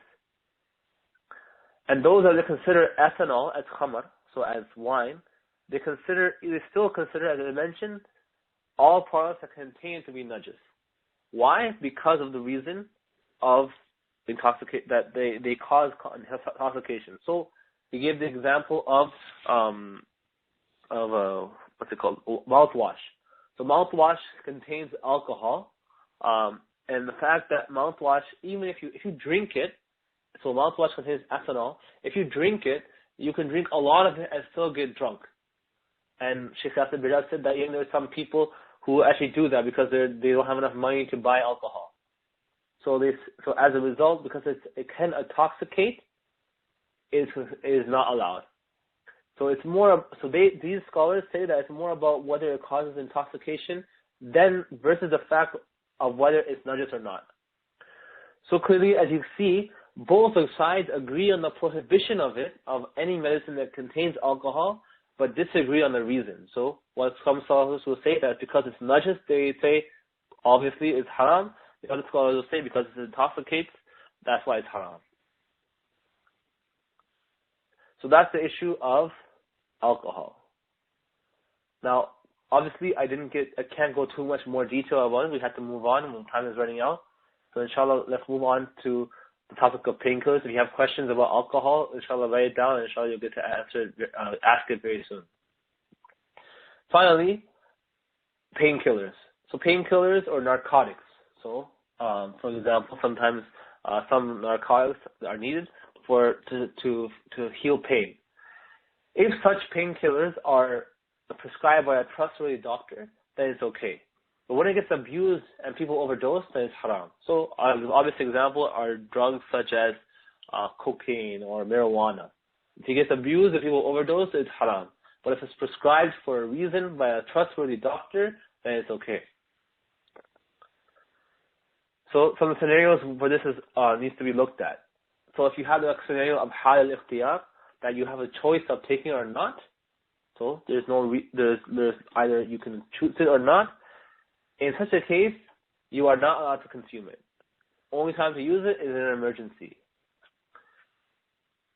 And what constitutes an emergency? So, in the case of an emergency, the ulama give conditions in terms of an emergency. They say that it must be proven that this narcotic treats a disease, that there is no halal alternative to this narcotic. It must be prescribed by a trustworthy doctor. They even say it has to be a Muslim doctor. However, this ruling was given for the Muslim world, but now living in the West, clearly that's irrelevant because we don't always have a Muslim doctor to give an opinion. So as a result, the opinion of a group of doctors is better. whether it be Muslim or non-Muslim. You also, when using it, you do not put anyone's life in danger by using that. You don't abuse it clearly, that it's safe to use, and also understand that even necessity, the case that you need to use it, it will allow the use of prohibited items. So things that are prohibited from other reasons, like they're haram for other reasons, you will be allowed to use it but it's only for specific, unique circumstances that a faqih would give a ruling on. So that is the end of today's topic, inshallah. I went over a good fair amount of the medical issues. Inshallah, now I'll take questions from the audience or the people who are listening. If you have questions, please enter it on the side. And inshallah, I'll do my best to answer the questions. Again, just as a warning, I am not a faqih. I am not anywhere near qualified to give answers to specific to give specific actual fatwas. I am not that person. I am just trying to relay what was taught to us. If you have a question that I cannot answer, I will have to say I don't know, and I will refer you to your local ulama, your local faqih who can give you a better answer.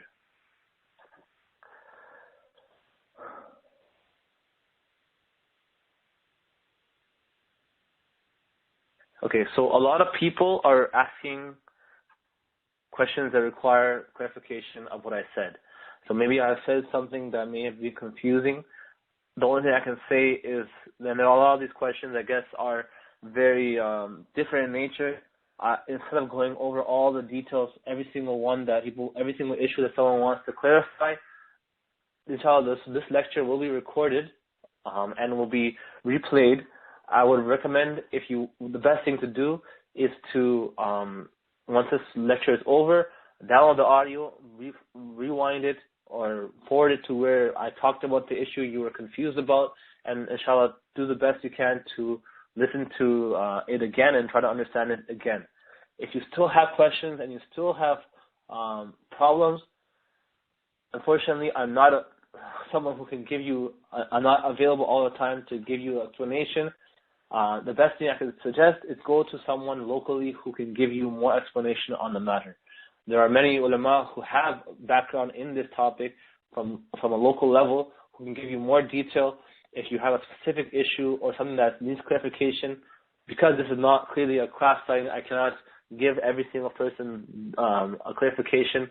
That's the best I can suggest, inshallah.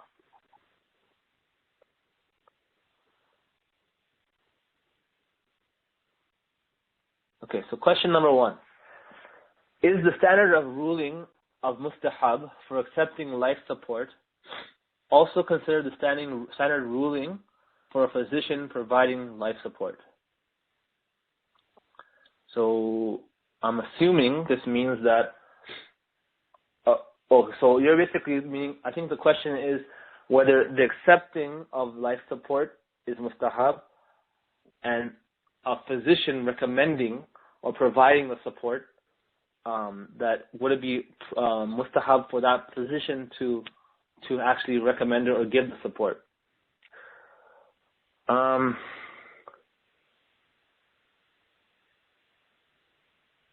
If just by doing qiyas to the issue and understanding the situation, what I would assume. So again, don't quote me. It's better to ask someone of knowledge. But what it looks like, what it seems to be, is that because in such a case that it's recommended to do so by one party, then the other person who's giving it is also recommended to give it, because I guess there's a chance of saving that life on both parties. So because there's a chance of saving the life on both parties, you're achieving the higher levels of the Sharia of preserving life. Allahu Ta'ala Alam. I would suggest it's better to ask someone of knowledge and not take my answer as full. It's better to ask someone of knowledge in this case. But that's my assumption, and I will also have to confirm that with someone as well.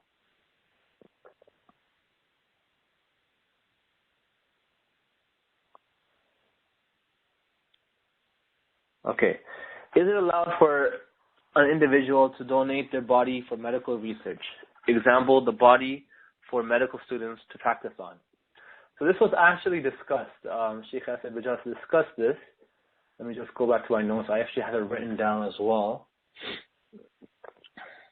Give me 1 second.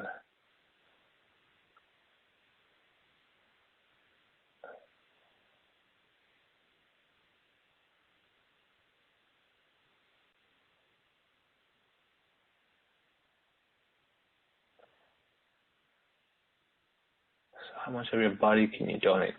Okay, so the ruling was that you cannot donate your entire body to science, and that's the majority of scholars saying that you cannot donate the entire body. And we discussed the fact that you can donate some parts of the body if it's dead or not, depending upon whether it's Islamically dead or not. And that was the ruling that was talked about in class.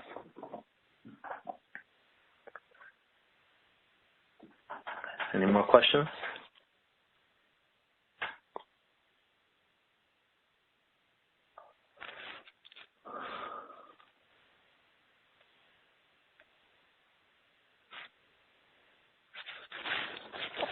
What is the ruling regarding medical implants that are derived from porcine sources? Okay, sorry, I don't know what that word is. What is the ruling regarding medical implants that are derived from porcine sources such as replacement heart valves? So I'm assuming porcine means from pork or pig. Can you use medical implants derived from that? Okay, so pork sources, yes, okay. So clearly, understanding the fact that pork itself is najis, it depends upon, I guess, whether it has changed. Has it changed from the original form? But as we said, the majority of ulama say that even pork, the only time it will be allowed is if it completely changes.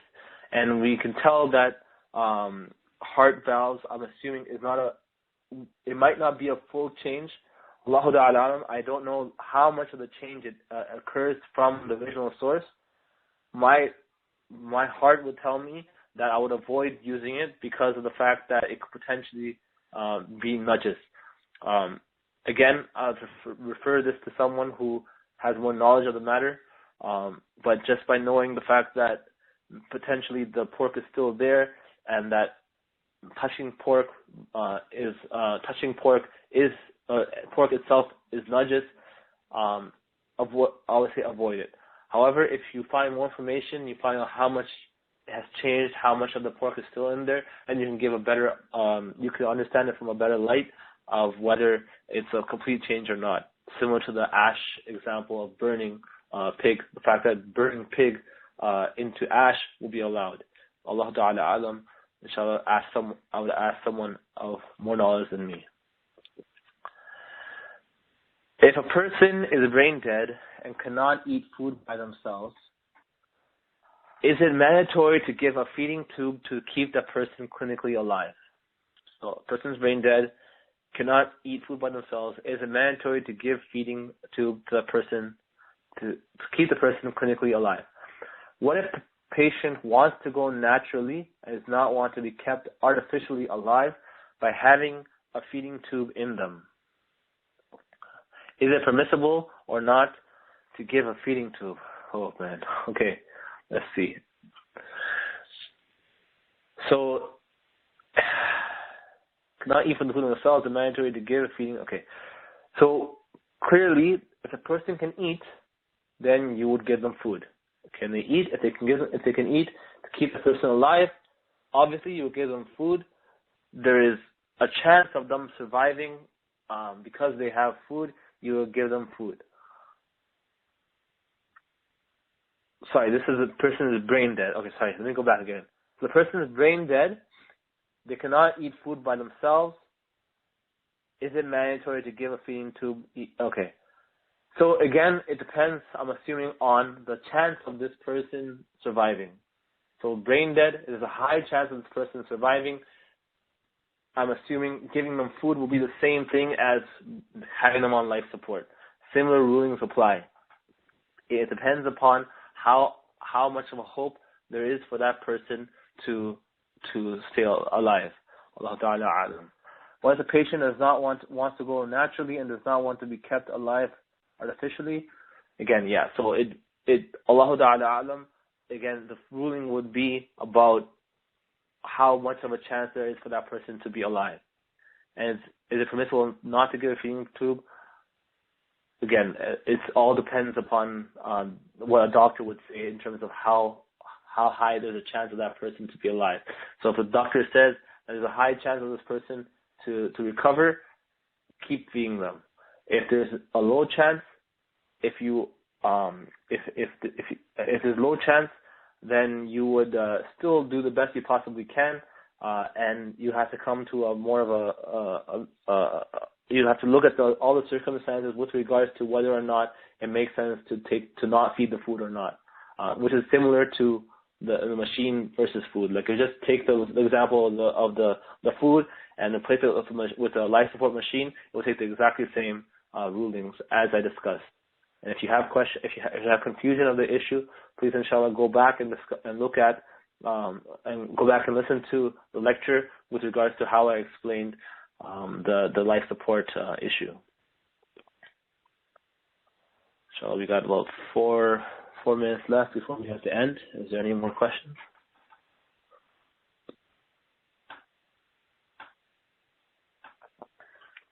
Again, I just have to say I'm sorry I'm not answering the questions to the best as a someone of more knowledge would.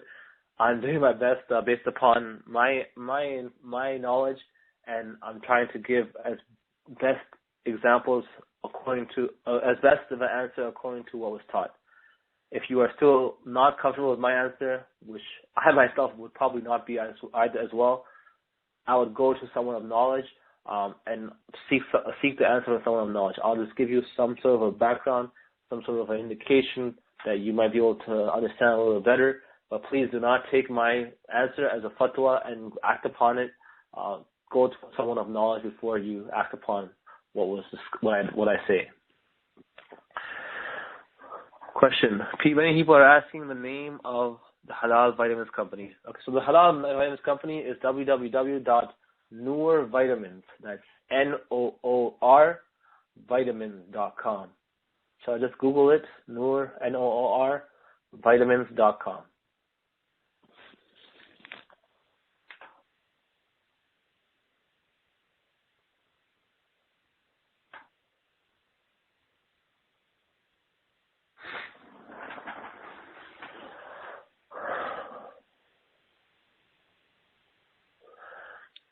Okay, question. I think you said something about weighing sort of how important a person is when choosing to treat. Who are the main caregivers? Okay, so can you clarify? So clarifying weighing how important a person is when choosing to treat. Okay. So the question is not about okay, so what I said was, let me just go back to the slide.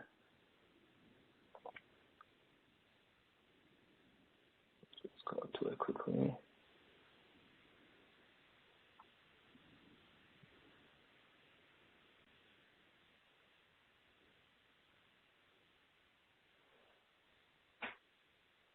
I said that that it doesn't matter how close. Okay, so let me just.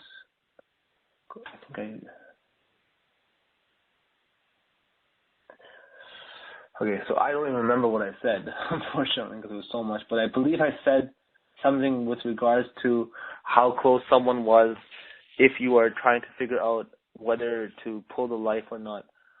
Oh, Alam, I can't recall what I said. What I would suggest is the best thing you can do is go back and listen to the lecture. I honestly right now cannot remember exactly the details of what I said in terms of that area.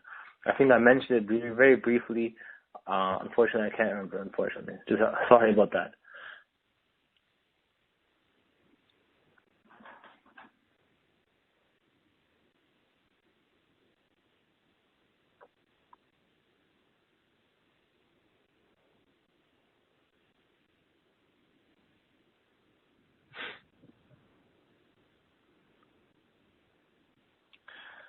All right, last question. Okay, so the question is, again, with regards to the recording.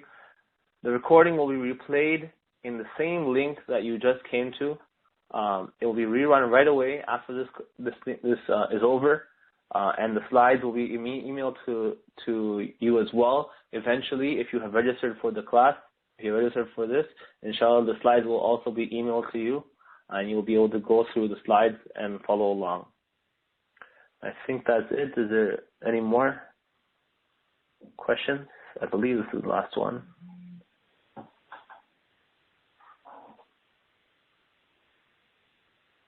It's the last one.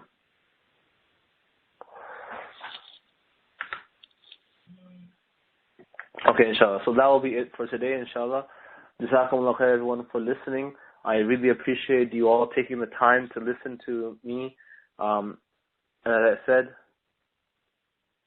okay, sorry, there's one more question. One question is that, are painkillers allowed for women experiencing menstrual pain?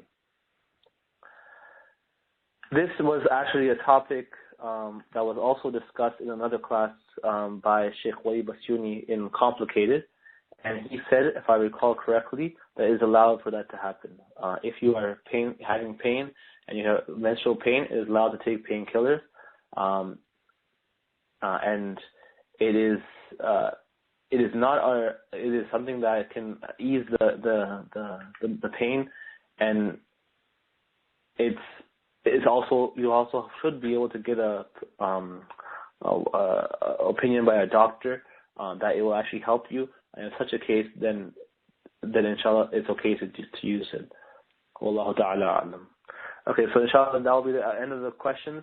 Jazakumullah khair, everyone, for coming and listening to my summary of the class.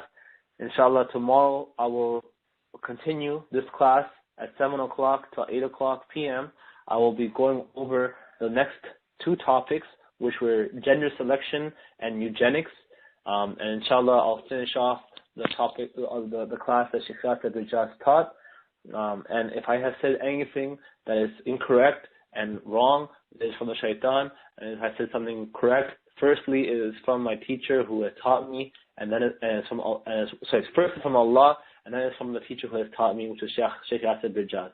And inshallah, if I have offended anyone or if I have said anything that may be incorrect, I ask for forgiveness, and I will still encourage you all not to take everything and not to take the knowledge on your and using your own aql and make a fatwa for yourself, but always refer to someone of knowledge for specific situations that you are going through.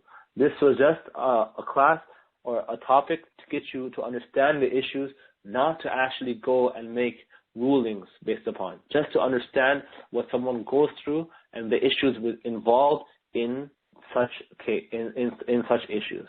Jazakumullah khair. Hope to see you inshallah tomorrow, 7 o'clock sharp.